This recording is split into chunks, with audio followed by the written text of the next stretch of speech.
사로잡는 5분 연설. 리더의 자세는 어떠해야 하는가? 초나라 장왕의 이야기.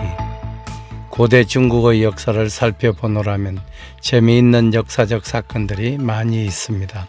그 중에서도 춘추 전국시대의 중원을 차지하기 위해 각국의 왕들이 결투를 벌였던 흥미진진한 이야기들을 읽어보면 오늘날의 정치에서도 시사하는 점들이 적지 않습니다.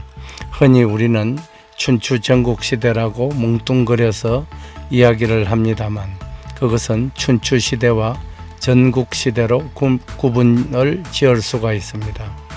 BC 770년 주나라가 낙양으로 수도를 옮기기 이전을 서주시대, 이후의 시대를 동주시대로 구분하고 동주시대를 다시 춘추시대와 전국시대로 나누어 볼 수 있습니다. 춘추시대는 주나라 왕조가 도읍을 옮긴 때부터 진나라의 대부인 한, 위, 조 3씨가 진나라를 분할하여 제후로 독립할 때까지의 시대를 말합니다.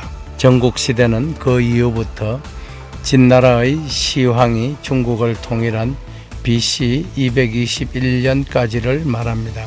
춘추는 공자가 엮은 노나라의 역사서인 춘추에서 유래되었고 전국은 한나라의 유향이 쓴 전국책에서 유래되었습니다. 춘추 전국시대의 역사적 배경을 간단히 살펴보았습니다만 황금손이 오늘 여러분께 이러한 역사 강의를 하려고 이 자리에 선 것은 아닙니다. BC 614년에서 BC 591년까지 약 25년을 대륙의 남쪽 중앙에서 강력한 군사력을 가지고 중원을 호령하던 초나라 장왕의 리더십과 관련된 이야기를 한마디 전하고 싶어서입니다. 장왕은 전쟁에 출정했다가 승리를 거두고 돌아와서 거대한 잔치를 벌이게 됩니다. 밤이 깊도록 이어진 큰 잔치였습니다.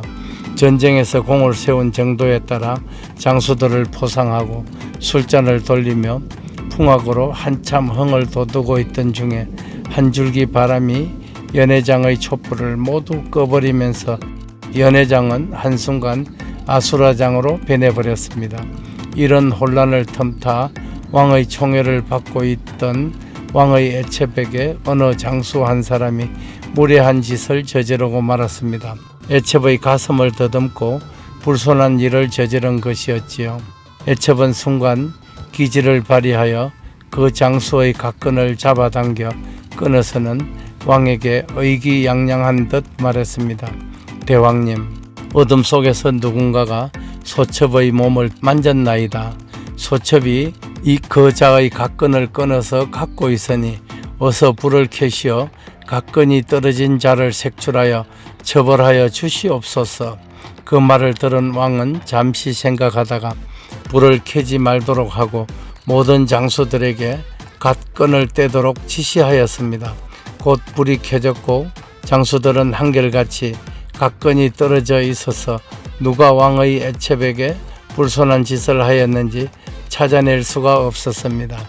장왕의 기지로 연회석에서 순간적인 실수를 저지른 부하 장수를 보호해 준 것이었습니다.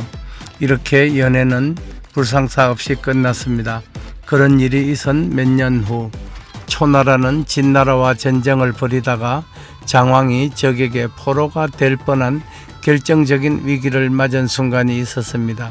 그런데 그 순간에 자신의 목숨을 돌보지 않고 용감하게 나서서 장왕을 구출한 장수가 있었습니다. 겨우 목숨을 건진 장왕이 그 장수를 불러 물었습니다. 그대는 어찌하여 목숨을 돌보지 않고 나를 구출하였는가? 장수가 대답했습니다. 소인은 이미 몇 해 전에 죽은 목숨이었습니다.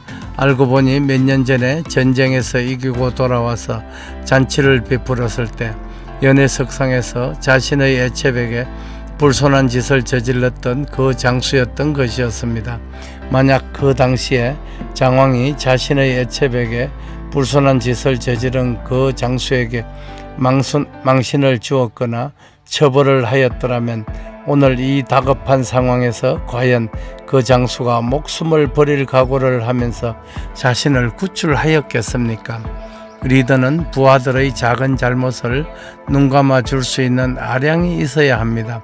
이런 과정을 거치면서 장왕은 결국 훗날 초나라를 중국 남방의 가장 강력한 국가로 만들었던 것입니다. 모름지기 정치 지도자는 넓은 도량을 가지고 있어야만 큰 인물로 성장할 수 있습니다. 초나라 장왕의 경우에서 우리는 새로운 깨달음을 얻습니다. 황금소는 아무도 관심을 갖지 않는 저출산 문제를 해결하는 일에 인생을 걸었습니다. 꼭 이루겠습니다. 2021년 6월 5일 새벽도 황금손이 먼저 깨우겠습니다. 감사합니다. 달대열의 세상만사. 구독과 좋아요를 눌러주시면 황금소는 큰 힘을 얻습니다.